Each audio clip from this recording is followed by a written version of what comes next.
Halo, salam damai sejahtera, salam Maranatha saya ucapkan kepada para sahabat kebenaran yang saya kasih dalam Tuhan, Bapak Ibu Saudara sekalian yang saat ini bergabung dengan saya dalam acara Mutiara Kebenaran. Sekali lagi, saya adalah Dr. Stephen Ansen Liao dan saya akan membaca satu perikop firman Tuhan pada hari ini dan kemudian saya akan menjelaskannya dan saya harap kita semua bisa bertumbuh, belajar dari firman Tuhan karena kita dalam acara ini menganggap firman Tuhan sebagai sesuatu yang sangat berharga. Makanya kita kasih nama acara kita Mutiara Kebenaran. Baik, tanpa berlama-lama lagi karena hari ini kita memiliki teks yang cukup panjang sudah kasih Tuhan, yaitu di 1 Raja-Raja pasal yang ke-8 dan saya lihat ada 60-an ayat di sini. Ya, bahkan ada 66 ayat, jadi panjang sekali. Saya harap kita bisa menyelesaikannya. Maka saya harap Anda siap dengan Alkitab dan kita akan berdoa terlebih dahulu. Bapa yang di surga, kami mengucap syukur untuk kasih setia-Mu kepada kami, dan kami memohon pimpinan-Mu, kami memohon kasih karunia untuk bisa memahami, mengerti firman-Mu, hal-hal yang sulit mungkin ada di dalamnya, atau bagaimana itu diterapkan dalam hidup kami. Itu bisa menjadi terang bagi kami. Kami panjatkan di dalam nama Yesus Kristus. Amin. Dan 1 Raja-Raja pasal yang ke-8 adalah pasal yang terakhir sebenarnya berkaitan dengan pembangunan Bait Suci. Dan kita sudah mulai dari pasal yang ke-5. Di situ persiapannya, pasal ke-6 pembangunannya, pasal yang ke-7 adalah hal-hal lain yang ikut dibangun bersama dengan Bait Suci itu beserta dengan perabot-perabotnya. Dan pasal yang ke-8 adalah penabisan Bait Suci. Nah, kita akan baca terlebih dahulu ayat pertama, ayat 1 sampai dengan ayat yang ke-4. Pada waktu itu Raja Salomo menyuruh para tua-tua Israel dan semua kepala suku, yakni para pemimpin puak orang Israel, berkumpul di hadapannya di Yerusalem untuk mengangkut tabut perjanjian Tuhan dari kota Daud, yaitu Sion. Maka pada hari raya di bulan Etanim, yakni bulan ke-7, berkumpullah di hadapan Raja Salomo semua orang Israel. Setelah semua tua-tua Israel datang, maka imam-imam mengangkat tabut itu. Mereka mengangkut tabut Tuhan dan kemah pertemuan dan segala barang kudus yang ada dalam kemah itu. Semuanya itu diangkut oleh imam-imam dan orang-orang Lewi. Baik, setelah selesainya pembangunan Bait Suci, maka kini saatnya mereka membuat suatu opening atau pembukaan ya. Biasanya kalau ada bangunan baru selesai dibuat, entah itu bangunan gedung perusahaan atau mungkin restoran atau bahkan rumah biasa, rumah tempat tinggal pun biasanya ada banyak orang Kristen yang kalau dia masuk ke rumah baru dia akan bikin semacam kebaktian untuk meresmikan dan untuk mengucap syukur kepada Tuhan dan lain sebagainya. Kalau di pemerintahan ada pakai gunting pita mungkin dan lain sebagainya. Dan kita dapatkan tentunya untuk bangunan yang sepenting dan sehebat dan sekrusial Bait Suci diperlukan suatu pembukaan atau penabisan yang baik juga. Dan karena ini menyangkut bukan hanya Salomo pribadi tapi menyangkut keseluruhan dari umat Israel, maka Salomo memanggil semua Israel untuk berkumpul di hadapannya. Dan peresmian dari Bait Suci itu adalah dilakukan dengan memasukkan atau memindahkan tabut perjanjian ke dalam Bait Suci itu. Dan ini menunjukkan kepada kita bahwa yang paling penting dari bait ini bukanlah segala kemegahannya, bukanlah batu-batunya yang hebat yang kita sudah baca sebelumnya, dibawa oleh ahli-ahli dan bahkan di prepare sebelumnya sehingga ketika ditaruh di tempat itu tidak pakai gergaji lagi segala macam. Sungguh suatu pencapaian engineering dan teknologi yang luar biasa. Bukan juga masalah kayu arasnya atau emas kertas yang dipakai untuk melapisi semuanya. Bukan itu yang paling penting. Nah, yang paling penting adalah tabut perjanjian. Karena tabut perjanjian itu sendiri juga sebenarnya bukan fisiknya yang penting, tapi karena tabut perjanjian itu melambangkan hadirat Tuhan. Karena rumah ini adalah rumah yang atasnya nama Tuhan akan disebut, yang paling penting adalah Tuhannya, saudara kasih Tuhan. Dan Salomo akan sangat memahami ini. Kita akan baca nanti di sepanjang pasal ini. Tapi hal ini yang sering gagal dipahami oleh banyak orang yang hanya beragama secara luar. beragama secara lahiria, beragama. Jadi banyak sekali mereka menekankan simbol-simbol dan sebagainya. Dan memang simbol ada kepentingannya juga, terutama di perjanjian lama, saudara kasih Tuhan. Ya, jadi bait suci kan simbol, tabut perjanjian simbol, domba adalah simbol. Jadi ada masa dan ada waktu untuk simbol, dan simbol ada fungsinya. Tetapi apalagi di zaman sekarang, di zaman dulu saja ketika simbol masih dipakai di zaman PL, Tuhan ingin manusia paham bahwa yang paling penting adalah hakikatnya. Ya, oleh karena itu ketika orang Israel di bawah Hofni Pinehas, Anda masih ingat ketika kita bahas 1 Samuel, mereka pikir mereka tinggal bawa tabut perjanjian Tuhan, berperang melawan orang Filistin, maka mereka pasti menang karena tabut perjanjian berarti Tuhan bersama mereka. Padahal mereka itu adalah generasi yang jahat. Hofni dan Pinehas adalah imam yang jahat. Dan mereka mendapatkan bahwa ternyata tidak, ternyata Tuhan tidak harus bekerja sesuai dengan simbol, tetapi yang penting adalah hakikatnya. Apalagi di zaman sekarang di perjanjian baru yang zaman hakikat, saudara Tuhan, lebih sedikit lagi seharusnya kita menempatkan bobot kepada simbol-simbol dan lain sebagainya. Ada orang yang dia pakai kalung atau pakai pernak-pernik salib misalnya.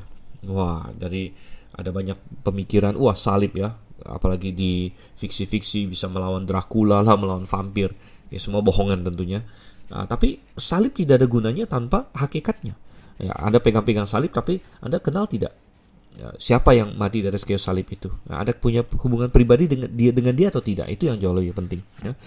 Jadi tabut perjanjian akan dibawa masuk, dan seluruh Israel diajak untuk berkumpul, dan ketika tabut itu masuk, ketika hadirat Tuhan masuk, barulah rumah itu benar-benar berfungsi sebagaimana seharusnya. Dan menarik sekali bahwa mereka berkumpul di bulan ke-7. Kita baca di ayat yang kedua di situ, bulan ke-7 disebut bulan Etanim. Jadi ada beberapa nama untuk bulan-bulan di kalender Israel, karena Israel sendiri kan menyerap banyak istilah ya. Ada bahasa Kanaan, bahasa Mesir, bahasa Ibrani sendiri. Jadi nama-nama bulan Israel itu selalu ada dua. Ada nama Israel, ada nama yang lainnya lagi begitu ya. Jadi bulan ke-7 ini disebut bulan Etanim di sini. Dan yang sangat menarik adalah bahwa kalau kita bandingkan dengan pasal 6, 1 Raja-Raja pasal 6, ayatnya yang terakhir, di situ dikatakan bahwa bait suci sebenarnya diselesaikan pada tahun yang ke-11 bulan Bul, yaitu bulan ke-8, tahun ke-11 pemerintahan Salomo. Bandingkan dengan 1 Raja-Raja 8 ayat 2, di bulan ke-7. Jadi bagaimana selesainya bulan ke-8 tapi penabisannya bulan ke-7? Nah, opsinya adalah apakah bulan ke-7 ini tahun yang sama, berarti ditabiskan sebelum bangunannya benar-benar selesai, yang menurut saya sangat tidak mungkin sebenarnya, atau ini bulan ke-7 di tahun berikutnya, ya, tahun berikutnya. Dan saya melihat itu lebih mungkin. Jadi Salomo tidak buru-buru, begitu dia menyelesaikan rumah itu, dia tidak segera langsung tabiskan, ya mungkin dia perlu waktu ya. Jadi 11 bulan antara selesainya di bulan ke-8 tahun ke-11, dan kita bisa berasumsi walaupun tidak secara eksplisit memang dikatakan tahun keberapa bulan ke-7 di sini ya di 1 Raja-Raja 8, tapi kita asumsikan bulan tahun ke-12 karena selesainya kan tahun 11 bulan 8, jadi tabiskannya bulan tahun 12 bulan ke-7. Ada jarak 11 bulan kira-kira. Mungkin untuk persiapan imam-imamnya, mereka mungkin harus dilatih atau istilahnya briefing gitu ya, di briefing tentang ruangan-ruangan yang baru dan lain sebagainya. Nah, ini saya tidak tahu pasti, tapi bisa saja ada persiapan, dan bisa juga karena ini terjadi pada bulan ke-7, ada suatu peristiwa di bulan ke-7 yang dimana semua orang Israel harus hadir, yaitu Hari Raya Pondok Daun. Ya, jadi sepertinya di Hari Raya Pondok Daun itu, dan juga ada Hari Raya Pendamaian. Gitu.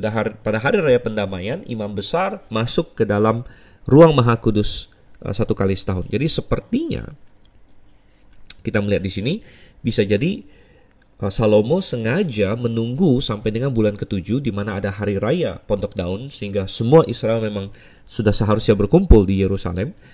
Plus ada hari raya pendamaian di mana imam besar bisa masuk ke dalam ruang maha suci 1 kali 1 tahun. Jadi berpapasan dengan semua itu, sekaligus rumah itu dihabiskan dan langsung ruang maha kudusnya langsung dipakai di situ. Ya, jadi sepertinya timingnya dibuat seperti itu. Saya juga ada membaca bahwa berdasarkan perhitungan ahli tertentu seperti Uskup Usher dan lain sebagainya, katanya tahun ke-12-nya Salomo adalah tahun Yobel katanya. Nah, saya tidak tahu benar atau tidak ya perhitungan mereka, tapi ada yang menghitung seperti itu. Oke.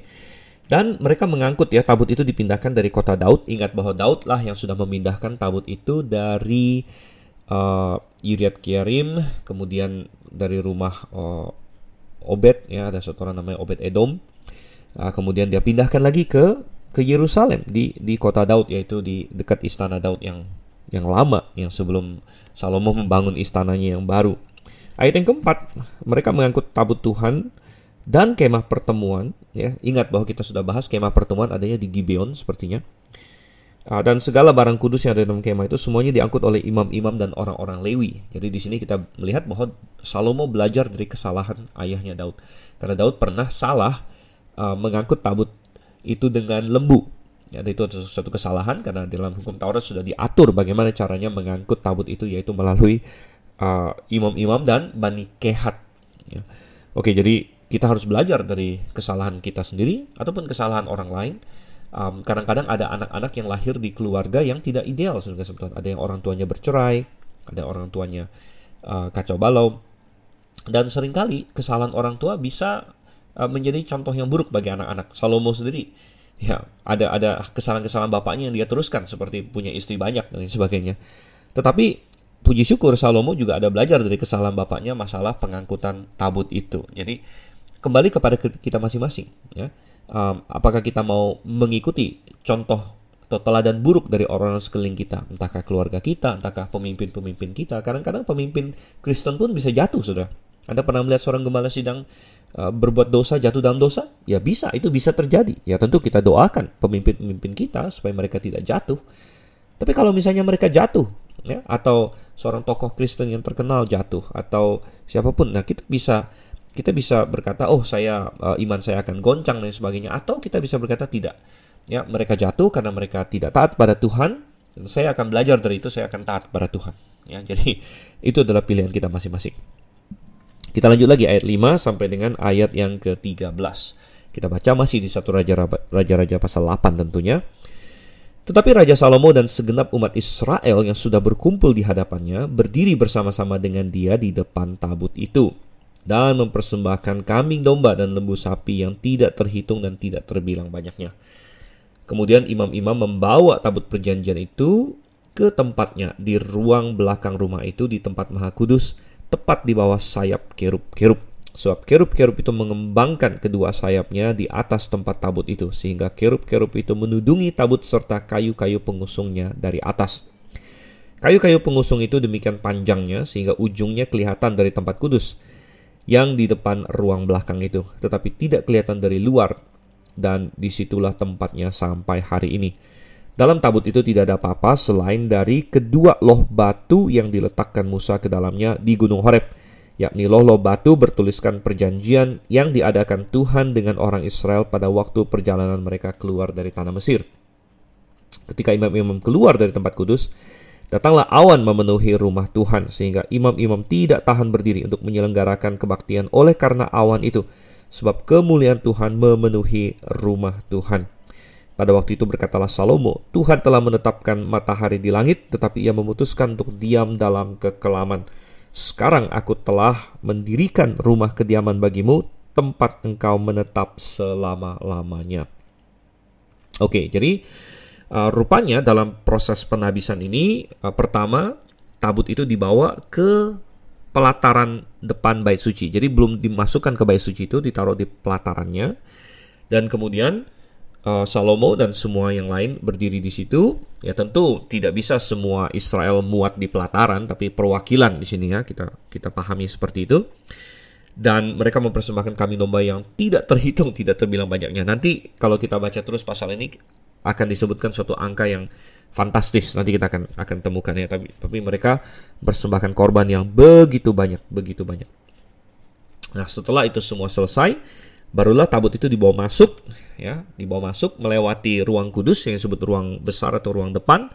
Itu adalah ruang kudus, kemudian masuk ke ruang belakang katanya, yaitu ruang maha kudus, dan di situ ada kerub-kerub, dan kerub-kerub membentangkan sayapnya. Tabut perjanjian ditaruh di bawah sayap itu seolah-olah dinaungi oleh sayap dari kerub itu.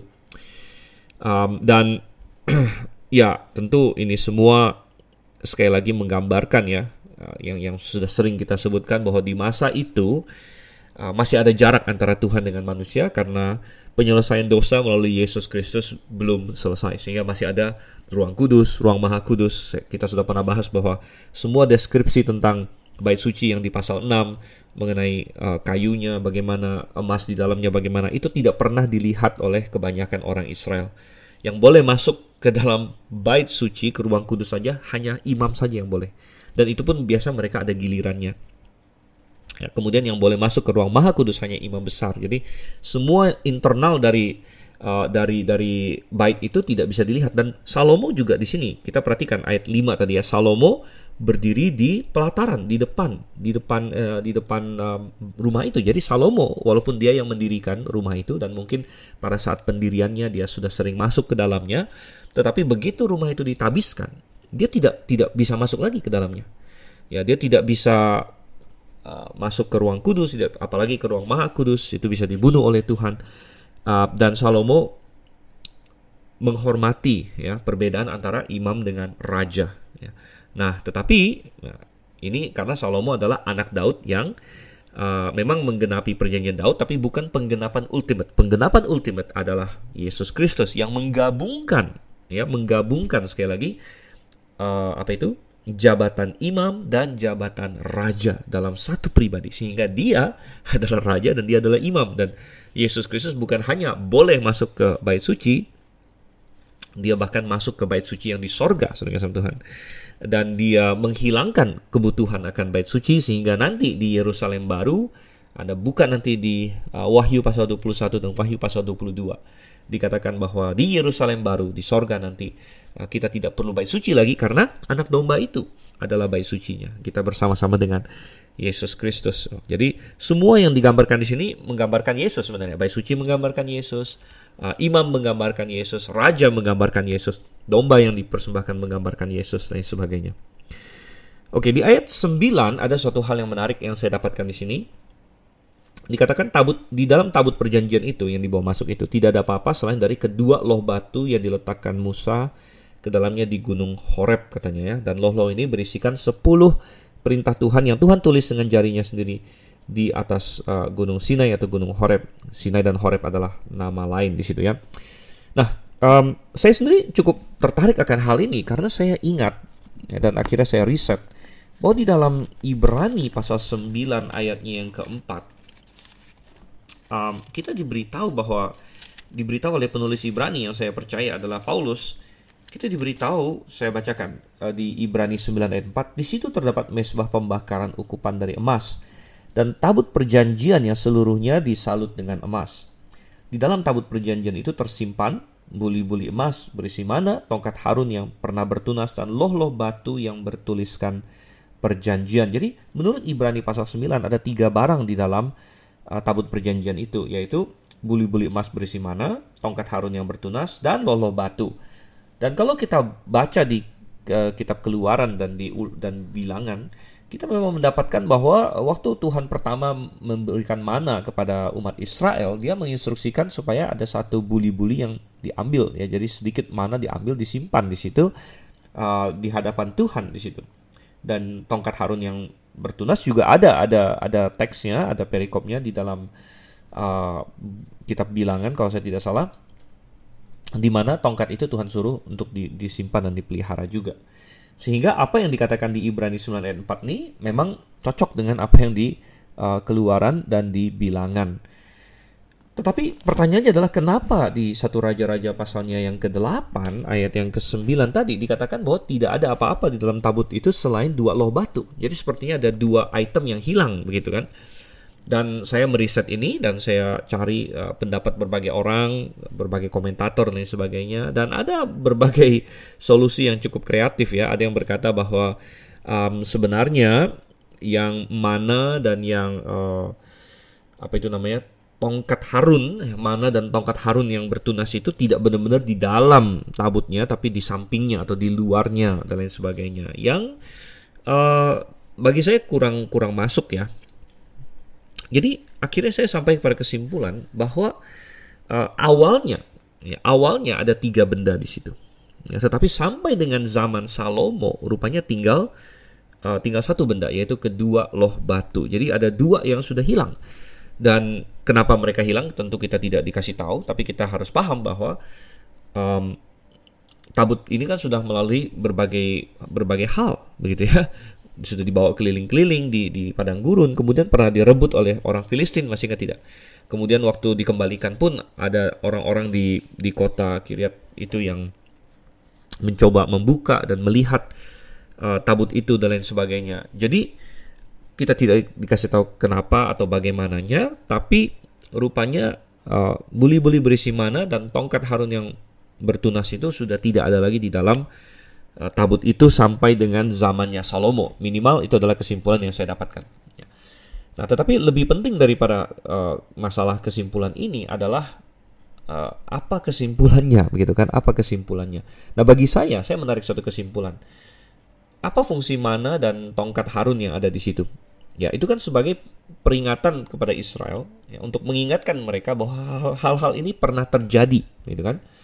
Tetapi seberapa efektif mereka sebagai suatu peringatan sebenarnya tidak terlalu efektif juga, karena toh tidak ada orang yang bisa lihat ke dalam tabut perjanjian itu, ya kan? Bisa jadi hanya orang-orang tertentu, hanya imam-imam ketika mereka punya tugas memindahkan tabut, atau mungkin Bani Kehat yang boleh dalam insiden tertentu atau dalam suasana tertentu barulah mereka boleh menggotong tabut itu dan membawanya keluar, dan mungkin dibersihkan, mungkin dibuka. Ya, saya tidak tahu persisnya apa SOP untuk pemeliharaan atau maintenance dari tabut ini. Tetapi intinya hampir semua Israel tidak akan bisa melihat barang-barang ini sebenarnya. Dan barang ini lebih simbolis sebenarnya. Tapi simbolis menandakan atau mengingatkan Israel akan mukjizat yang pernah Tuhan berikan. Ini adalah semacam suatu tanda. Dan saya dapatkan akhirnya yang lebih penting adalah firman Tuhan. Gitu. Karena loh batu yang isinya adalah firman Tuhan itu yang tersisa. Tuhan mempertahankan loh batu itu karena di situ adalah firman-Nya. Itu adalah lambang dari firman-Nya. Dan firman Tuhan lebih penting daripada tanda-tanda mukjizat rupanya. Karena tanda-tanda mukjizat yang perlu orang Israel ketahui, akhirnya mereka baca sendiri di dalam firman Tuhan juga ya. Jadi daripada melongok ke dalam tabut perjanjian yang tidak boleh dilakukan, ya, lebih baik mereka membaca tentang mana, membaca tentang tongkat Harun yang berbuah itu di dalam halaman-halaman kitab suci. Dan awalnya Tuhan izinkan 2 barang ini masuk ke dalam tabut perjanjian karena firman Tuhan belum selesai untuk zaman itu. Ya, karena waktu mereka jalan-jalan di padang gurun itu kan kitab-kitab Taurat Musa saja sedang ditulis oleh Musa. Gitu kan? Makanya sebelum firman Tuhan pada waktu itu, yaitu kitab Taurat Musa selesai ditulis, ya Tuhan suruh, taruh barang-barang ini untuk menjadi peringatan. Tetapi begitu firman Tuhan sudah selesai ditulis, sehingga insiden mana tercatat dalam firman Tuhan, insiden tongkat Harun yang bertunas dicatat dalam firman Tuhan, maka kita tinggal lihat firman Tuhan saja. Nah, makanya ini signifikan juga. Cara Tuhan tidak berubah ya. Ketika di abad pertama Yesus Kristus datang untuk membuktikan dia Mesias, dia melakukan mukjizat. Kemudian dia mengutus rasul-rasulnya untuk membuktikan mereka rasul. Tuhan memberikan kepada rasul-rasul karunia melakukan mukjizat. Jadi baik Tuhan Yesus untuk membuktikan kemesiasannya maupun rasul-rasul untuk membuktikan kerasulan mereka melakukan mukjizat. Tetapi hari ini kita tidak perlu lagi karunia melakukan mukjizat. Nah, jangan salah. Saya sudah sering katakan di dalam mutiara kebenaran ini, saya sangat percaya Tuhan tetap dan masih melakukan mukjizat sampai hari ini. Tapi permasalahannya adalah Tuhan tidak memberikan karunia melakukan mukjizat yang menetap kepada satu orang. Ya. Melainkan Tuhan melakukan mukjizat sesuai dengan kehendaknya. Atas jawaban terhadap doa dan lain sebagainya. Tidak ada lagi orang yang Tuhan kasih ini, kamu punya karunia melakukan mukjizat, sehingga sapu tangan kamu bisa dibawa kemana-mana menyembuhkan orang dan lain sebagainya. Tidak, itu adalah untuk rasul, itu adalah untuk Tuhan Yesus, untuk membuktikan posisi mereka. Dan kita tidak perlu itu lagi hari ini. Mengapa? Karena kita sudah punya firman Tuhan, saudara kasih Tuhan. Kalau Anda ingin tahu Yesus Mesias, Anda bukan melihat mukjizat hari ini, Anda membaca tentang mukjizat yang dilakukan di dalam firman Tuhan. Ya, sama seperti orang Israel yang belakangan, terutama di zaman Salomo dan lain sebagainya. Kalau mereka ingin tahu tentang mana, mereka tidak perlu mencari mana itu di dalam tabut perjanjian. Tidak ada lagi di situ. Tetapi mereka membaca tentang mana itu di dalam kitab Keluaran, di dalam kitab Taurat, dan mereka ingin tahu tentang Harun dan lain sebagainya yang dipilih oleh Tuhan sebagai imam besar. Waktu itu kan insiden dengan Korah, Datan, dan Abiram, di mana mereka mempertanyakan, Harun, kamu ini imam atau bukan sih? Kami juga mestinya bisa dong. Dan Tuhan suruh tancap tongkat semuanya, dan ternyata tongkat Harun yang bertunas. Tapi mereka tidak perlu mencari tongkat itu secara fisik lagi atau mengharapkan suatu tanda lagi dari Tuhan di zaman mereka, di zaman Salomo itu tidak. Mereka tinggal membacanya di dalam firman-Nya. Jadi kembali firman Tuhan lebih permanen dan lebih penting daripada tanda-tanda. Ya, makanya dari 3 benda itu 2 kan berhubungan dengan tanda, yaitu buli-buli mana, kemudian tongkat Harun yang bertunas. Ternyata Tuhan menganggap itu tidak penting untuk dipertahankan, dan akhirnya tersisa loh-loh batu di sini ya. Oke. Dan akhirnya ketika penabisan itu terjadi, ya Tuhan menunjukkan penerimaan Dia akan rumah ini ya, dengan cara kemuliaan Tuhan datang di situ, sehingga dikatakan di ayat 10, imam-imam keluar dari tempat kudus, datanglah awan memenuhi rumah Tuhan sehingga mereka tidak tahan di sananya karena awan itu. Dan insiden yang sama terjadi waktu kemah suci ditabiskan, dan itu ada di dalam kitab Keluaran. Di Keluaran bagian-bagian terakhirnya berbicara mengenai Musa dan orang-orang Israel mendirikan kemah suci, dan di pasal terakhir, pasal 40, ada penabisan dari kemah suci ini juga. Dan pasal 40 ayat 34 dari Keluaran, lalu awan itu menutupi kemah pertemuan dan kemuliaan Tuhan memenuhi kemah suci sehingga Musa tidak dapat memasuki kemah pertemuan. Jadi awan kemuliaan Tuhan. Kadang-kadang dalam bahasa teologi disebut awan Shekinah glory atau kemuliaan Shekinah. Shekinah itu dari bahasa Ibrani artinya berdiam bersama. Jadi kayak awan kemuliaan yang menandakan bahwa Tuhan berdiam bersama dengan manusia. Dan memang akhirnya ini memicu Salomo untuk berkata di ayat yang ke-12, Tuhan telah menetapkan matahari di langit, tapi Ia memutuskan untuk diam dalam kekelaman. Dan ini adalah respon Salomo karena dia melihat ternyata kemuliaan Tuhan digambarkan dengan awan. Bahkan kata kekelaman di sini itu dari kata arafel, dan kata ini yang dipakai juga di kitab Keluaran ketika di Gunung Sinai ada awan yang gelap. Ya, awan yang gelap. Jadi itu mewakili hadirat Tuhan, dan ketika Musa naik ke Gunung Sinai dikatakan dia masuk ke awan yang gelap dan lain sebagainya. Itu kata yang sama, yaitu arafel di sini. Dan maksud Salomo adalah Tuhan bisa memakai berbagai cara untuk menggambarkan dirinya, tapi dia menggunakan awan yang gelap di sini. Dan ada beberapa alasan untuk itu ya. Walaupun Tuhan menciptakan matahari, maksudnya Tuhan itu terang, dan di 1 Yohanes kita mendapatkan pernyataan teologis Allah adalah terang.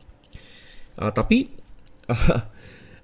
ada berbagai hal yang mau digambarkan oleh Tuhan di sini. Allah adalah terang dalam pengertian Dia mengalahkan kegelapan, tapi Allah menggunakan awan yang tidak terlihat, yang tidak bisa ditembus pandang juga untuk menggambarkan bahwa tidak boleh sembarang orang mendekat kepada Dia, dan juga tidak ada bentuk. Jadi awan itu kan tidak berbentuk. Ini salah satu yang Tuhan tekankan ya di Keluaran waktu itu. Kamu tidak melihat suatu bentuk, kata Tuhan. Tidak melihat ada bentuk manusia, bentuk binatang, sehingga kamu tidak boleh membuat patung yang menyerupai itu untuk menggambarkan Tuhan. Melainkan Tuhan hanya muncul di dalam awan ini, dan awan sering dikaitkan dengan kehadiran Tuhan ya, baik seperti di kemah suci, bait suci, bahkan kedatangan Yesus pun sering dikaitkan dengan awan kalau Anda bikin suatu studi dalam Perjanjian Baru di situ. Dan ayat yang ke-13, sekarang aku telah mendirikan rumah kediaman bagimu, tempat engkau menetap selama-lamanya. Secara simbolis ini benar, saudara kasih Tuhan. Tentu nanti kita akan baca lebih lanjut. Salomo tidak memaksudkannya secara mistik, tidak memaksudkannya sebagai suatu takhayul, tapi dia paham. Nanti kita akan baca selanjutnya. Tetapi ini adalah rumah kediaman bagi Tuhan dalam pengertian rumah di mana namanya akan disebut. Oke, lanjut lagi. Wow, waktu kita sangat sedikit ya. Dan moga-moga kita bisa selesai karena pasal ini sangat panjang. Kita baca ayat 14 sampai ayat 21. Kemudian berpalinglah raja lalu memberkati seluruh jemaah Israel, sedang segenap jemaah Israel berdiri.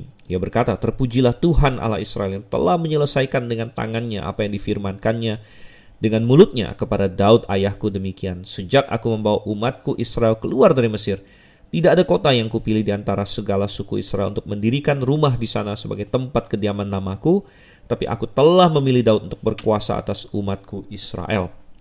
Lalu raja melanjutkan, ketika Daud ayahku bermaksud mendirikan rumah untuk nama Tuhan Allah Israel, berfirmanlah Tuhan kepadanya, engkau bermaksud mendirikan rumah untuk namaku, dan maksudmu itu memanglah baik. Hanya bukanlah engkau yang akan mendirikan rumah itu, melainkan anak kandungmu yang akan lahir kelak. Dialah yang akan mendirikan rumah itu untuk namaku. Jadi Tuhan telah menepati janji yang telah diucapkannya. Aku telah bangkit menggantikan Daud ayahku dan telah duduk di atas tahta kerajaan Israel seperti yang difirmankan Tuhan.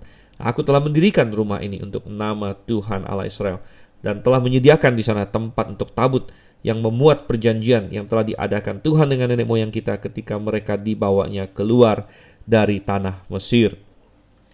Oke, dan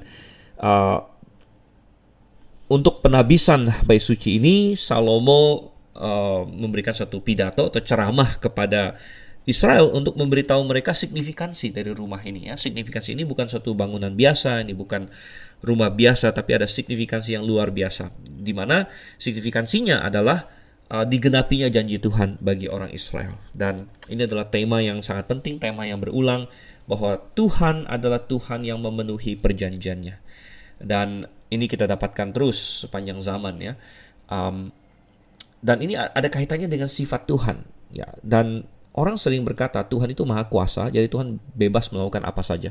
Di satu sisi itu benar, saudara kasih Tuhan. Tapi di sisi lain, Tuhan tidak mungkin melakukan sesuatu bertentangan dengan sifatnya sendiri. Nah, oleh karena itu ada perkataan misalnya Tuhan tidak bisa berbohong. Ya, kalau dikatakan ada nggak yang tidak bisa Tuhan lakukan? Ya ada. Tuhan tidak bisa berbohong misalnya. Kenapa? Karena berbohong melanggar sifatnya. Tapi itu bukan suatu kelemahan pada diri Tuhan, gitu ya. Dan demikian juga Tuhan tidak mungkin melanggar janjinya sendiri. Oleh karena itu Tuhan adalah Tuhan yang selalu menepati janjinya. Dan dia selalu setia. Bahkan ada suatu perkataan di dalam Timotius, surat Timotius, jikalau kita mulai dari awal, jikalau kita menderita untuk bersama dengan dia, kita akan memerintah bersama dengan dia. Kalau kita menyangkal dia, dia akan menyangkal kita. Ya. Tapi kalau kita tidak setia, dia tetap setia. Nah, dia tetap setia bukan berarti tidak ada konsekuensi bagi kita. Seperti tadi katakan, kalau kita menyangkal dia akan menyangkal kita. Tapi kalau kita tidak setia, dia tetap setia. Dia tetap setia kepada firman-Nya, dia tetap setia kepada prinsip-prinsipnya, dia tetap setia kepada perjanjiannya. Karena sifat dia adalah setia dan dia tidak bisa menyangkal sifatnya sendiri, tidak bisa menyangkal dirinya sendiri. Jadi Tuhan setia dan didirikannya rumah ini menggenapi janji Tuhan. Dan Salomo merujuk kembali kepada perjanjian Daud misalnya. Ya, dia bilang rupanya Daud menceritakan pada Salomo tentang perjanjian yang begitu penting itu. Dan Salomo menggambarkannya di sini, ya. Maka di ayat 20, jadi Tuhan telah menepati janji yang telah diucapkannya. Jadi penekanannya luar biasa.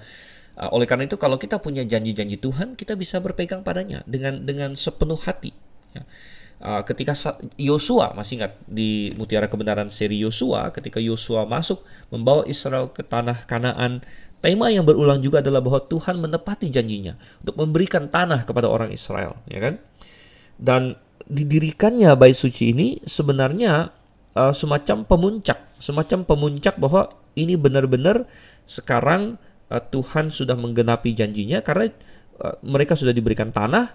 Dan ingat bahwa ada janji Tuhan juga di kitab Ulangan, dan sudah beberapa kali kita lihat ini. Coba kita buka Ulangan pasal 12.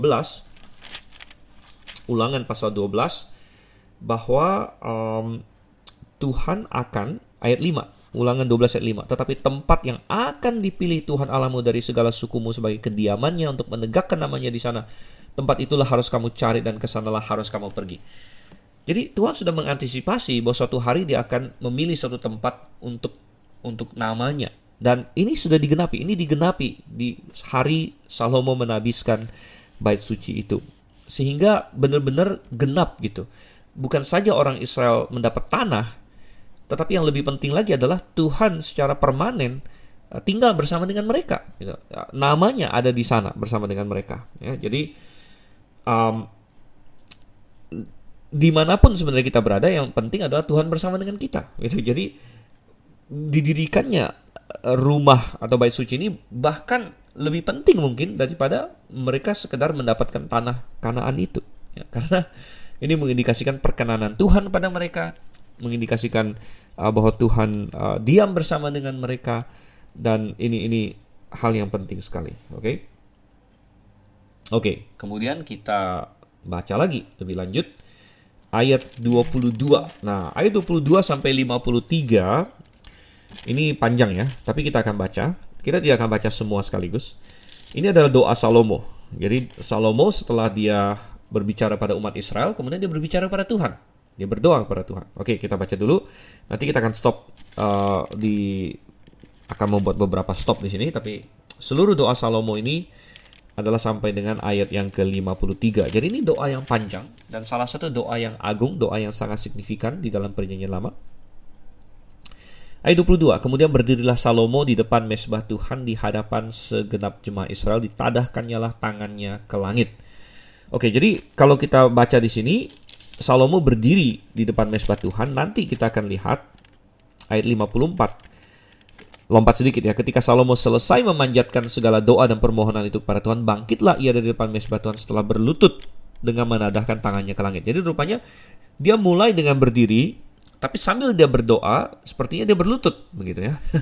Dan tangannya ditadahkan ke langit. Dan ini adalah pose yang cukup umum di Perjanjian Lama, yaitu menadahkan tangan. Dan sebenarnya ini muncul juga di kitab Timotius, di mana Paulus berkata, aku ingin di mana-mana laki-laki yang tua, dia berdoa, dia hidup dengan terhormat, berdoa dengan menadahkan tangan di hadapan Tuhan. Jadi ini adalah pose klasik di zaman PL. Nah, di Perjanjian Baru, di zaman Kristen, zaman gereja hari ini, banyak orang membayangkan orang berdoa itu dengan menundukkan kepala, ya, lipat tangan, ya, dan tutup mata. Banyak orang membayangkan berdoa seperti itu. Yang tidak salah, ya, tidak salah. Tidak ada satu posisi yang harus seperti itu berdoa. Karena berdoa itu adalah hal hati kita kepada Tuhan. Anda bisa berdoa sambil melakukan aktivitas apapun sebenarnya, kecuali berdosa mungkin.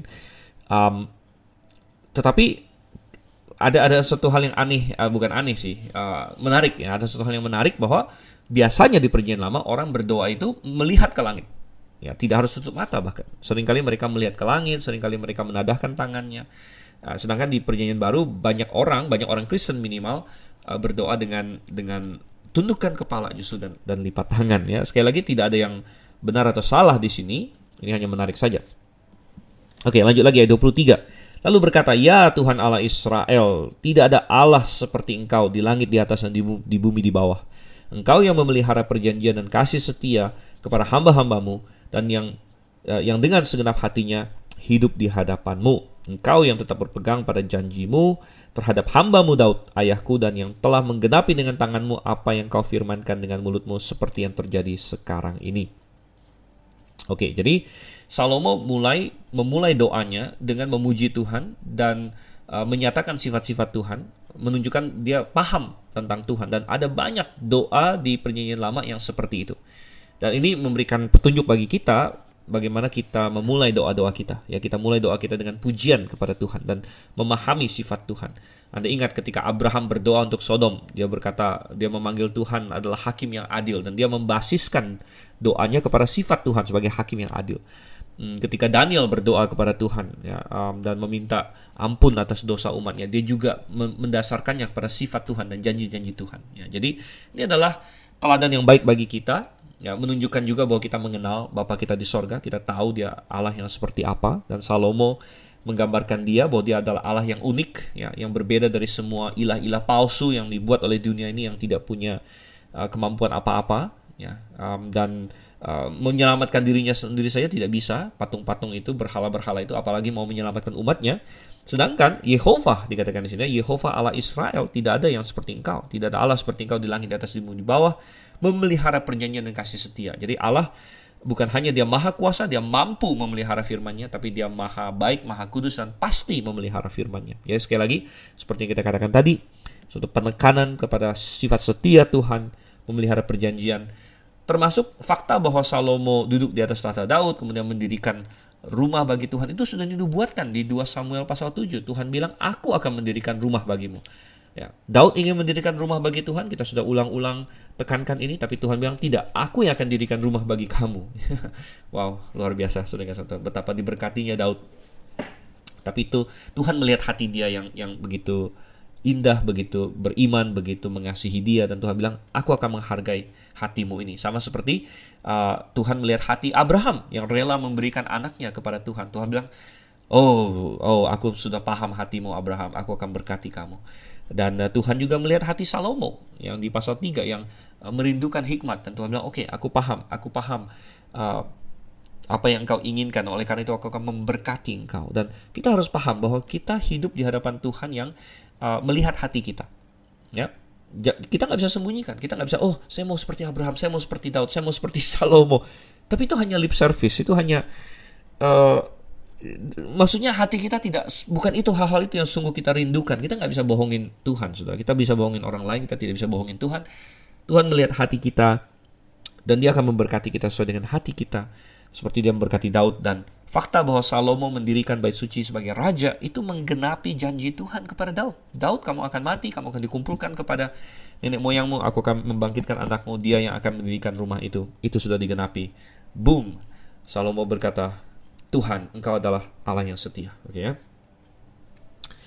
Ayat 25 kita lanjutkan. Maka sekarang ya Tuhan Allah Israel, peliharalah apa yang kau janjikan kepada hambamu Daud ayahku, dengan berkata, keturunanmu tak akan terputus di hadapanku, dan tetap akan duduk di atas tahta kerajaan Israel, asal anak-anakmu tetap hidup di hadapanku, sama seperti engkau hidup di hadapanku. Maka sekarang ya Allah Israel, biarlah kiranya menjadi nyata keteguhan janji yang telah kau ucapkan kepada hambamu Daud ayahku. Oke, jadi berdasarkan bahwa Allah adalah Allah yang setia, berdasarkan di masa lalu dia menggenapi janjinya, maka doa kita bisa istilahnya memegang janji Tuhan yang belum terjadi, atau memegang janji Tuhan atas sesuatu yang di masa depan. Dan kita bisa berkata, Tuhan, sebagaimana engkau setia dan engkau adalah Allah yang setia dan engkau sudah membuktikan kesetiaanmu, makanya aku meminta hal ini kepadamu karena engkau berjanji. Ya, mungkin itu adalah suatu kebutuhan kita. Dan kita berkata, Tuhan, bukankah kau berjanji bahwa engkau akan memenuhi kebutuhanku? Dan tentu kita harus cek hati kita cek motivasi kita cek apakah kita meminta sesuai dengan kehendak Tuhan atau tidak. Tapi kita bisa berkata kepada Tuhan, ya, tepatilah janjimu seperti yang telah engkau katakan. Jadi ini namanya, sebagian orang bilang ini mengklaim janji Tuhan. Ya, saya mungkin tidak mau pakai istilah mengklaim, tapi istilahnya apa ya? Berpegang dan meyakini janji Tuhan dan mendoakan janji Tuhan, ya, mendoakan janji Tuhan, dan itu pastinya doa yang sesuai dengan firman Tuhan, sesuai dengan kehendak Tuhan, karena itu adalah janji Tuhan tentunya. Oke, kita lanjutkan lagi ayat 27. Tetapi benarkah Allah hendak diam di atas bumi? Sesungguhnya langit, bahkan langit yang mengatasi segala langit pun tidak dapat membuat engkau. Terlebih lagi rumah yang kudirikan ini. Jadi ini membantu kita memahami yang ayat 13, di mana Salomo berkata, aku telah mendirikan rumah kediaman bagimu. Tapi Salomo paham bahwa Tuhan lebih besar dari rumah manapun, ya, dan oleh karena itu rumah ini hanyalah untuk namanya saja, untuk simbolis saja, gitu ya. Ayat yang ke-28, maka berpalinglah kepada doa dan permohonan hambamu ini, ya Tuhan Allahku. Dengarkanlah seruan dan doa yang hambamu panjatkan di hadapanmu pada hari ini. Kiranya matamu terbuka terhadap rumah ini siang dan malam, terhadap tempat yang kau katakan namaku akan tinggal di sana. Dengarkanlah doa yang hambamu panjatkan di tempat ini, dan dengarkanlah permohonan hambamu dan umatmu Israel yang mereka panjatkan di tempat ini, bahwa engkau juga yang mendengarnya di tempat kediamanmu di sorga, dan apabila engkau mendengarnya, maka engkau akan mengampuni. Oke, karena rumah ini tidak benar-benar adalah tempat tinggal Tuhan, karena Tuhan itu roh, dan Tuhan maha besar, dan sorga adalah bantalnya Tuhan, dan bumi adalah tumpuan kakinya. Maka rumah ini hanyalah suatu nama, suatu simbol, suatu gambaran kehadiran Tuhan bersama dengan orang Israel. Ya, tetapi bukan berarti tidak tidak penting, ya tentu untuk zaman itu terutama ini adalah hal yang penting sekali, gitu, hal yang penting sekali. Dan Salomo meminta biarlah rumah ini menjadi fokus doa dan menjadi fokus perhatian Tuhan, gitu. Nah, tentu kita tahu bahwa Tuhan bisa mendengarkan di mana saja, ya terutama di zaman perjanjian baru sekarang. Tapi di zaman perjanjian lama, ketika orang Israel datang ke bait suci ini dan berdoa, itu menunjukkan iman mereka. Itu menunjukkan bahwa mereka menghormati Tuhan. Itu menunjukkan bahwa mereka mau mendekat kepada Tuhan. Oleh karena itu secara simbolik tetap penting, apalagi di zaman itu. Nah, sekarang kita sudah hidup di zaman perjanjian baru. Ya tentu kita tidak perlu suatu tempat khusus untuk berdoa. Kita bisa berdoa di mana saja, ya. Dan saya kadang-kadang melihat ya ada orang Kristen yang dia ingin bikin menara doa, bikin bukit doa dan sebagainya. Ya nggak salah bahwa kita bisa saja misalnya di rumah kita ada tempat yang kita favorit kita berdoa, ya. Mungkin ada kamar tertentu yang lebih sepi dari kamar lain, kita favorit kita doa di sana. Boleh-boleh saja. Tetapi kita harus paham bahwa bukan tempat itu jadi keramat dan lain sebagainya. Ya, ini beda dengan perjanjian lama di mana ada tempat-tempat spesial di mana hadirat Tuhan lebih spesial, lebih khusus di situ. Dan salah satunya adalah bait suci di sini. Dan Salomo berkata, biarlah bait suci ini menjadi tempat yang di mana orang berdoa kepadamu dan engkau akan mendengarkannya, begitu. Oke. Dan ayat yang ke-30, satu hal Salomo memahami bahwa yang sangat diperlukan oleh manusia adalah pengampunan Tuhan, ya. Nah, makanya dikatakan apabila engkau mendengarkannya maka engkau akan mengampuni, ya. Karena kebanyakan doa kita kepada Tuhan harus dimulai dengan permintaan ampun, ya, permintaan ampun. Dan kita tahu bahwa kita jauh dari apa yang Tuhan idealkan, ya, dari standarnya Tuhan, gitu. Oke, ayat 31 kita lanjutkan, masih 1 Raja-Raja pasal 8. Jika seseorang telah berdosa terhadap temannya, lalu diwajibkan mengangkat sumpah dengan mengutuk dirinya, dan dia datang bersumpah ke depan mezbahmu di dalam rumah ini, maka engkau pun kiranya mendengarkannya di sorga dan bertindak serta mengadili hamba-hambamu, yakni menyatakan bersalah orang yang bersalah dengan menanggungkan perbuatannya kepada orang itu sendiri, tetapi menyatakan benar orang yang benar dengan memberi pembalasan kepadanya yang sesuai dengan kebenarannya. Jadi Salomo meminta agar rumah Tuhan atau bait suci yang dia dirikan itu bisa menjadi suatu basis untuk sumpah, begitu. Suatu basis untuk sumpah, ya. Dan jadi kalau orang bersumpah demi bait suci, ya, Salomo meminta Tuhan kalau dia bersumpah palsu kiranya engkau hukum. Ya, kiranya engkau hukum, ya.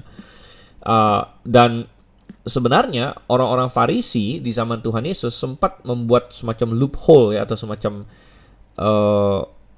ya mereka ingin lari dari situ. Jadi mereka kan kadang-kadang mereka mau berbohong, tapi mereka kemudian mau bersumpah juga. Jadi akhirnya mereka bikin suatu loophole atau bikin suatu kayak semacam cara untuk melarikan diri dari sumpah mereka. Jadi mereka bilang, oh saya bersumpah demi bait suci, gitu kan, begini. Padahal itu sumpah palsu. Lalu belakangan mereka bilang, ya sebenarnya nggak apa-apa, karena yang lebih penting adalah bersumpah demi emas yang ada di bait suci. Karena emas itu yang penting, lain sebagainya. Dan Tuhan Yesus benar-benar marah dengan mereka. Dan dia berkata, loh, ya sebenarnya bait suci itulah yang lebih penting, karena itu mengindikasikan hadirat Tuhan, gitu, bukan emasnya. Bait suci itulah yang membuat emas itu menjadi penting sebenarnya. Dan Tuhan Yesus malah mengajarkan, kamu jangan bersumpah-sumpah seperti itu. Kalau ya katakan ya, kalau tidak katakan tidak, begitu. Nah, kadang-kadang ada orang salah paham, ya, seolah-olah Tuhan Yesus melarang orang Kristen bersumpah sama sekali. Padahal bukan, ya. Karena ya kadang-kadang kita bisa bersumpah. Bersumpah itu sebenarnya adalah pernyataan yang serius, begitu, satu janji yang serius. Nah, waktu saya menjadi dokter, saya sempat diangkat sumpah, ya. Dari menjadi dokter itu diangkat sumpah. Tapi untuk kalangan Kristen, kata-katanya adalah aku berjanji. Nah, kalau yang Islam, teman-teman Islam saya, aku bersumpah dan sebagainya. Yang Kristen berkata aku berjanji dan sebagainya. Tapi ada orang Kristen yang salah paham. Dia pikir bahwa orang Kristen tidak boleh bersumpah dalam tanda kutip, sehingga ada yang berkata orang Kristen tidak bisa menjabat, ya, karena pejabat-pejabat itu ada disumpah, begitu, ya. Misalnya menjadi wali kota, menjadi gubernur, menjadi presiden, Anda akan diangkat sumpah. Lalu ada sebagian orang bilang, oh kita tidak boleh bersumpah karena orang Kristen tidak boleh bersumpah. Sebenarnya yang Yesus katakan bukanlah melarang semua jenis sumpah, tapi Tuhan Yesus ingin berkata bahwa sebenarnya jangan sampai orang hanya bisa anggap kita serius kalau kita bersumpah saja, gitu. Melainkan setiap perkataan kita harus ya, tidak, kita harus jujur, kita harus selalu kata-kata kita lurus, begitu. Tetapi pemberian sumpah, yaitu suatu pernyataan yang serius di muka umum, ya itu sebenarnya bisa-bisa saja begitu untuk dilakukan sebenarnya. Oke, jadi dan Tuhan Salomo meminta Tuhan untuk menjadi hakim yang akan menghukum orang yang bersumpah dengan palsu, ya, atas rumah itu.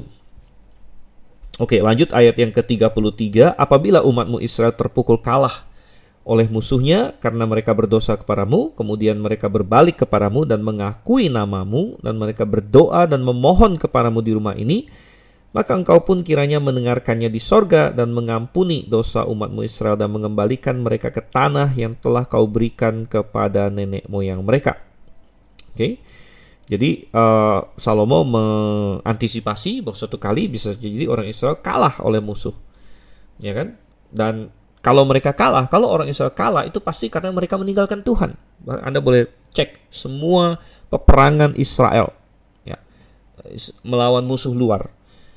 Setiap kali mereka kalah pasti karena mereka meninggalkan Tuhan, pasti karena ada suatu dosa. Itu mulai dari zaman Musa, mulai dari zaman Yosua, zaman hakim-hakim. Jadi ini sudah diantisipasi oleh Salomo. Jadi kalau mereka kalah, lalu mereka berbalik kepadamu, mengakui namamu, berdoa dan memohon kepadamu di rumah ini, ya. Jadi Salomo dengan doanya ini membuat bait suci menjadi pusat kehidupan dan pusat rohani Israel yang memang cocok. Ya, Tuhan ingin menjadikan bait suci Yerusalem sebagai pusat rohani untuk zaman Perjanjian Lama. Ya, ada tujuannya. Ini simbolik memang, tapi tujuannya adalah supaya semua perhatian dunia tertuju kepada Israel, tertuju kepada Yerusalem, karena juru selamat akan datang ke sini, juru selamat akan mati di Yerusalem untuk menanggung dosa seisi dunia. Oke. Dan kalau orang Israel mengaku dosa, katanya kiranya engkau mengampuni, mengembalikan mereka ke tanah yang telah kau berikan para nenek moyang mereka. Jadi ada suatu semacam profetik juga bahwa akan ada pembuangan, gitu ya. Sehingga Salomo meminta Tuhan untuk mengembalikan mereka ke tanah nenek moyang mereka, gitu ya. Oke, lanjut lagi ayat yang ke-35. Apabila langit tertutup sehingga tidak ada hujan sebab mereka berdosa kepadamu, lalu mereka berdoa di tempat ini dan mengakui namamu, dan mereka berbalik dari dosanya sebab engkau telah menindas mereka, maka engkau pun kiranya mendengarkannya di sorga dan mengampuni dosa hamba-hambamu umatmu Israel, karena engkaulah yang menunjukkan pada mereka jalan yang baik yang harus mereka ikuti, dan engkau kiranya memberikan hujan pada tanahmu yang telah kau berikan pada umatmu menjadi milik pusaka. Oke. Jadi tidak adanya hujan juga sering diakibatkan oleh dosa, apalagi masyarakat Israel yang agraris waktu itu. Tidak ada sungai yang besar, ya, selain sungai Yordan. Tapi di daerah Israel itu bergunung-gunung, ada sungai-sungai kecil. Tapi sungai-sungai di Israel itu seringkali bersifat seasonal atau musiman juga, ya, tergantung hujan. Dan mereka sangat tergantung pada hujan, ya. Dan Tuhan sudah peringatkan, bahkan banyak doa Salomo ini terinspirasi oleh apa yang ditulis oleh Musa di kitab Ulangan dan lain sebagainya, di mana Tuhan sudah berkata bahwa kalau kamu jauh daripadaku, aku akan menutup langit dan lain sebagainya. Dan Salomo mengantisipasi kalau ini terjadi, lalu orang minta ampun padamu, engkau kiranya mendengarkan. Dan tema ini berulang terus, ya, ayat 27. Apabila di negeri ini ada kelaparan, apabila ada penyakit sampar, hama, dan penyakit gandum, belalang atau belalang pelahap, apabila musuh menyesakkan mereka di salah satu kota mereka, apabila ada tulah atau penyakit apapun. Jadi di zaman modern sekarang ini, manusia yang sudah menganggap diri modern dalam tanda kutip, jadi hanya sains nggak ada masalah, tapi yang masalah adalah naturalisme. Ketika sains dibajak oleh naturalisme. Apa itu naturalisme? Naturalisme adalah suatu paham bahwa kita tidak boleh mengakui adanya yang supranatural. Ya, jadi semuanya natural. Jadi semuanya Nah ini salah gitu, karena sains gak ada masalah. Bahkan bapak-bapak sains seperti Isaac Newton, Galileo, dan banyak lagi yang lain, mereka adalah orang Kristen yang mengakui Tuhan. Jadi mereka mengejar sains tanpa menjadi budak kepada naturalisme. Dan di zaman modern sekarang ini, banyak orang sains, mereka tidak mau mengaitkan bencana apapun atau apapun yang terjadi di dunia ini dengan hukuman Tuhan dan lain sebagainya. Ya. Nah memang ya kita tidak lagi berkata, oh gunung berapi itu dewa yang batuk-batuk. Ya, kan sering dikatakan, masa kamu masih begitu kuno, masa kamu masih begitu terbelakang, primitif. Ya, zaman dulu gunung berapi dianggap dewa lagi batuk-batuk katanya. Masa kamu masih seperti itu? Tentu tidak, saudara-saudara. Kita tahu bahwa secara saintifik mungkin ada penjelasan tentang gunung berapi dan lain sebagainya. Tetapi kita juga tetap harus paham bahwa Tuhan memegang kendali atas segala sesuatu. Tuhan memegang kendali atas segala sesuatu. Ada yang Tuhan izinkan, ada yang tidak Tuhan izinkan.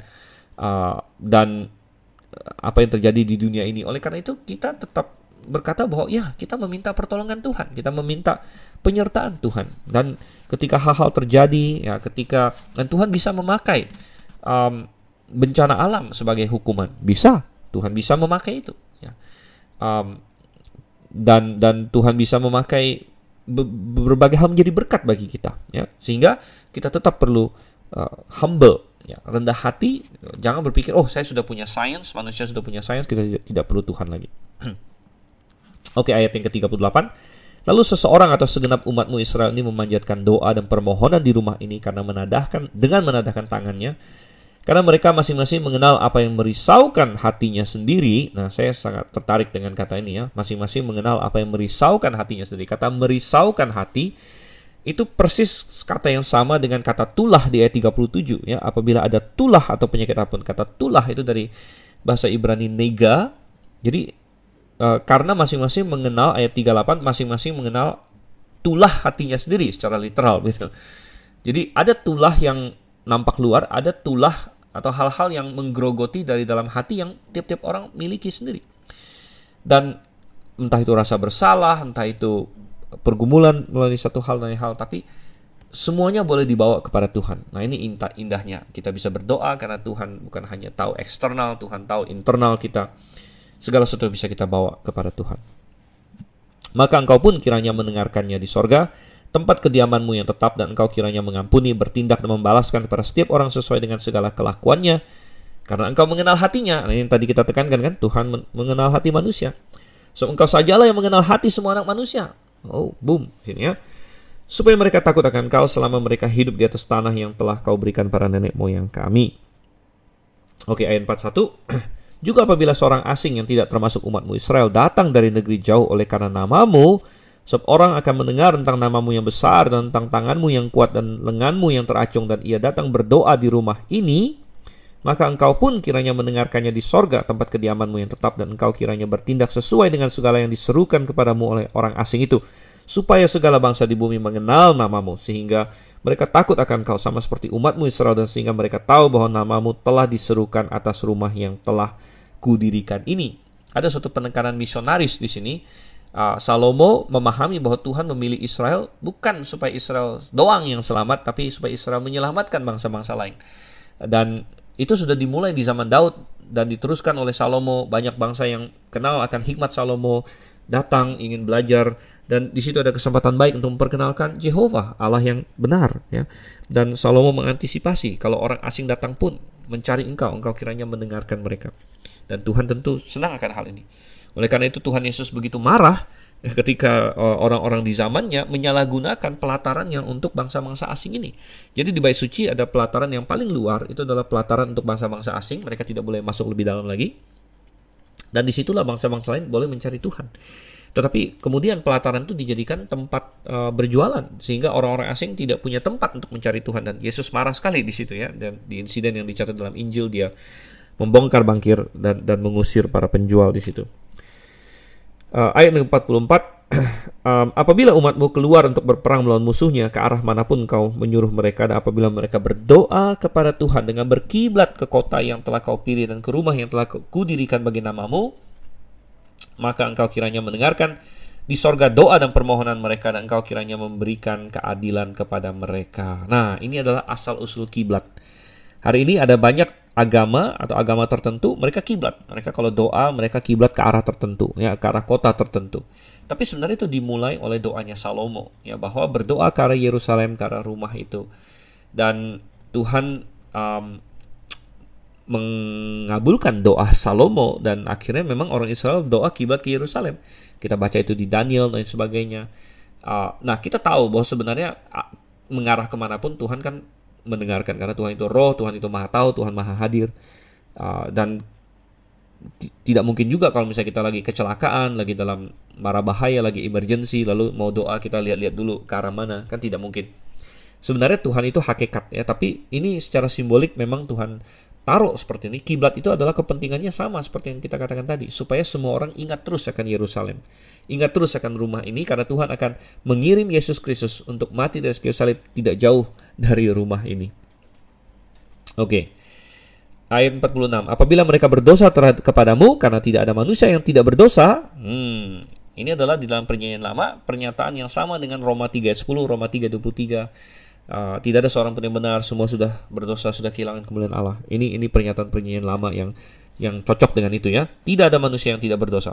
Dan Engkau murka kepada mereka dan menyerahkan mereka kepada musuh, sehingga mereka diangkut tertawan ke negeri musuh yang jauh atau yang dekat. Dan apabila mereka sadar kembali dalam hatinya di negeri tempat mereka tertawan, dan mereka berbalik dan memohon kepadamu di negeri orang-orang yang mengangkut mereka tertawan dengan berkata, kami telah berdosa, bersalah, dan berbuat fasik. Apabila mereka berbalik kepadamu dengan segenap hatinya dan dengan segenap jiwanya di negeri musuh yang mengangkut mereka tertawan, dan apabila mereka berdoa kepadamu dengan berkiblat, sekali lagi, berkiblat ke negeri mereka yang telah kau berikan kepada nenek moyang mereka, ke kota yang telah kau pilih, dan ke rumah yang telah kudirikan bagi namamu, maka engkau kiranya mendengarkan di sorga, tempat kediamanmu yang tetap, kepada doa dan permohonan mereka, dan engkau kiranya memberikan keadilan kepada mereka. Sekali lagi, pentingnya kiblat bagi orang perjanjian lama, memusatkan perhatian manusia kepada tempat pusat rohani di zaman itu. Ayat 50, engkau kiranya mengampuni umatmu yang telah berdosa kepadamu, mengampuni segala pelanggaran yang dilakukan mereka kepadamu, dan kiranya engkau membuat mereka menjadi kesayangan orang-orang yang mengangkut mereka tertawan, sehingga orang-orang itu menyayangi mereka. Dan ini digenapi, ya, Sadrak, Mesak, Abednego, Daniel, Esther, dan sebagainya, Mordekai, mereka akhirnya disayang oleh orang Babel, orang Persia, sebab mereka itu umatmu, ayat 51, dan milik kepunyaanmu yang telah kau bawa keluar dari Mesir, dari tengah-tengah dapur peleburan besi. Hendaklah matamu terbuka terhadap permohonan hambamu dan terhadap permohonan umatmu Israel, dan hendaklah engkau mendengarkan mereka seberapa kali mereka berseru kepadamu. Sebab engkaulah yang memisahkan mereka bagimu menjadi milik kepunyaanmu dari antara segala bangsa di bumi, seperti yang telah kau firmankan dengan perantaran Musa hambamu pada waktu engkau membawa nenek moyang kami keluar dari tanah Mesir. Wow, ini doa yang indah, doa yang luar biasa penting, doa yang agung. Dan intinya dalam doa ini, penabisan bait suci ini, Salomo meminta agar Tuhan mengindahkan doa, ya. Jadi rumah bait suci dikaitkan dengan doa, sangat penting sekali doa. Jadi selalu yang ditekankan, kalau Anda tadi mengikutin, ya, kalau umatmu berdoa, kalau mereka begini dan mereka berdoa, kalau mereka begini dan meminta ampun, kalau mereka begini dan lain sebagainya. Jadi ada fokus bahwa rumah Tuhan dikaitkan dengan doa. Dan tentunya rumah ini menjadi tidak banyak bermanfaat kalau umat Israel tidak banyak berdoa. Kalau mereka lalu melupakan, lalu mereka tidak berdoa kepada Tuhan, maka fungsi dari rumah ini menjadi semakin sedikit. Dan kita sudah katakan bahwa di zaman perjanjian baru kita tidak ada lagi bait suci secara fisik, tapi diri kita lah bait suci, ya. Diri kita lah bait suci, tubuh kita adalah bait Roh Kudus, dan kita punya akses doa yang luar biasa. Tidak perlu lagi kiblat kemana-mana, karena Tuhan maha hadir, dan kita sudah sampai kepada zaman hakikat. Dan Tuhan Yesus berkata di Yohanes pasal 4 kepada perempuan Samaria, hai perempuan, akan datang waktunya dan sudah datang sekarang bahwa orang tidak akan lagi menyembah Tuhan di gunung ini atau di Yerusalem, karena Allah adalah roh, dan barang siapa mau menyembah Dia harus menyembah Dia dalam roh dan kebenaran. Jadi sangat indah sekali. Tetapi kalau kita tidak berdoa, ya, kalau kita tidak berdoa, maka kita menyia-nyiakan privilege, ya, kehormatan besar, hak besar yang kita miliki untuk datang kepada Tuhan. Dan Tuhan berjanji Dia akan mendengarkan, karena bukan saja kita kiblat ke bait suci, kita adalah bait sucinya sekarang. Tubuh kita adalah bait sucinya. Jadi kita bisa berdoa dengan begitu akrab dengan Tuhan, dan kita punya jaminan bahwa Tuhan akan mendengarkan kita sebagaimana Tuhan Yesus janjikan pada para murid-muridnya, mintalah apapun dalam namaku. Dan janji yang luar biasa, dan kita bisa berkata, Tuhan, Engkau adalah Allah yang berpegang pada perjanjian, dan aku mau mendoakan janjimu ini. Oke, wow, waktu kita sudah lewat sebenarnya ya. Biasa Mutiara Kebenaran kita hanya satu pasal di 1 jam, tetapi kayaknya tanggung ini, Oke, coba kita baca saja ayat 54. Jadi kita akan over ya. Ketika Salomo selesai memanjatkan segala doa dan permohonan itu kepada Tuhan, bangkitlah ia dari depan mezbah Tuhan. Setelah berlutut dengan menadahkan tangannya ke langit, yang sudah kita bahas tadi, maka berdirilah ia dan memberkati segenap jemaah Israel dengan suara nyaring, katanya, terpujilah Tuhan yang memberikan tempat perhentian pada umatnya Israel, tepat seperti yang difirmankannya. Dari segala yang baik yang telah dijanjikannya dengan perantaran Musa hambanya, tidak ada satupun yang tidak dipenuhi. Sekali lagi, tema bahwa Tuhan adalah setia, Tuhan menggenapi perjanjiannya. Kiranya Tuhan Allah kita menyertai kita sebagaimana ia telah menyertai nenek moyang kita. Janganlah ia meninggalkan kita dan janganlah ia membuangkan kita. Tetapi hendaklah dicondongkannya hati kita kepadanya untuk hidup menurut segala jalan yang ditunjukkannya, dan untuk tetap mengikuti segala perintahnya dan ketetapannya dan peraturannya yang telah diperintahkannya kepada nenek moyang kita. Hendaklah perkataan yang telah kumohonkan tadi di hadapan Tuhan dekat pada Tuhan Allah kita siang dan malam, supaya ia memberikan keadilan kepada hambanya dan kepada umatnya Israel menurut yang perlu pada setiap hari, supaya segala bangsa di bumi tahu bahwa Tuhanlah Allah dan tidak ada yang lain. Dan hendaklah kamu berpaut kepada Tuhan Allah kita dengan sepenuh hatimu dan dengan hidup menurut segala ketetapannya dan dengan tetap mengikuti segala perintahnya seperti pada hari ini.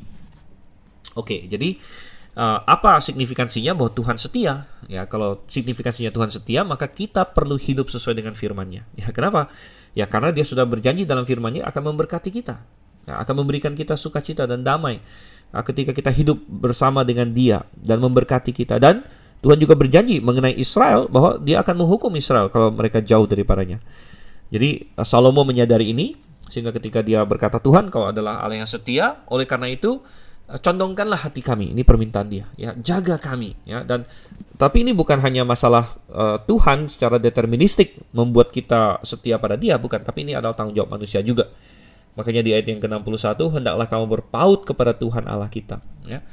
Dan ketika kita melakukan itu dengan baik, maka kita menjadi kesaksian, maka kita bisa menjangkau orang-orang lain, katanya. Makanya di ayat 60, supaya segala bangsa di bumi tahu bahwa Engkaulah, bahwa Tuhanlah Allah. Jadi ketika kita tidak taat sama Tuhan, kita kehilangan kekuatan kesaksian kita, dan itu menjadi hal yang sangat menyedihkan, ya. Oke, kita akhiri ayat 62 sampai 66. Lalu raja bersama-sama segenap Israel mempersembahkan korban sembelihan di hadapan Tuhan sebagai korban keselamatannya kepada Tuhan. Salomo mempersembahkan 22.000 ekor lembu sapi dan 120.000 ekor kambing domba. Wow. Demikian raja dan segenap Israel mentabiskan rumah Tuhan itu. Pada hari itu juga raja menguduskan pertengahan pelataran yang di depan rumah Tuhan, sebab disitulah ia mempersembahkan korban bakaran, korban sajian, dan segala lemak korban keselamatan. Sebab mezbah tembaga yang di hadapan Tuhan itu terlalu kecil untuk memuat korban bakaran dan korban sajian dan segala lemak korban keselamatan itu.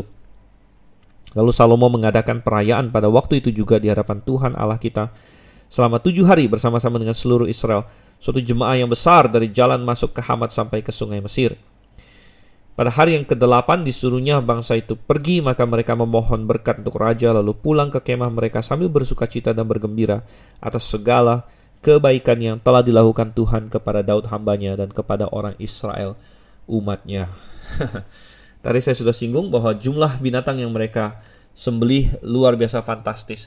22.000 lembu, 120.000 domba, sampai-sampai itu tidak bisa itu dikorbankan bagi Tuhan. Mestinya korban bagi Tuhan itu disembelih di atas mezbah tembaga yang ada di pelataran. Tapi rupanya mezbah itu tidak cukup, ya. Nggak cukup lah untuk 120.000 ekor untuk disembelih di satu mezbah saja, bisa nggak tahu berapa lama. Jadi akhirnya mereka perluas di pelataran yang lain, tidak harus di mezbah itu. Mereka menyembelih segala lembu dan domba yang lain. Jadi bisa banyak sekaligus disembelih. Karena mereka menyembelih 22.000 lembu, 120.000 domba. Jumlah yang begitu banyak, yang gila sebenarnya, ya.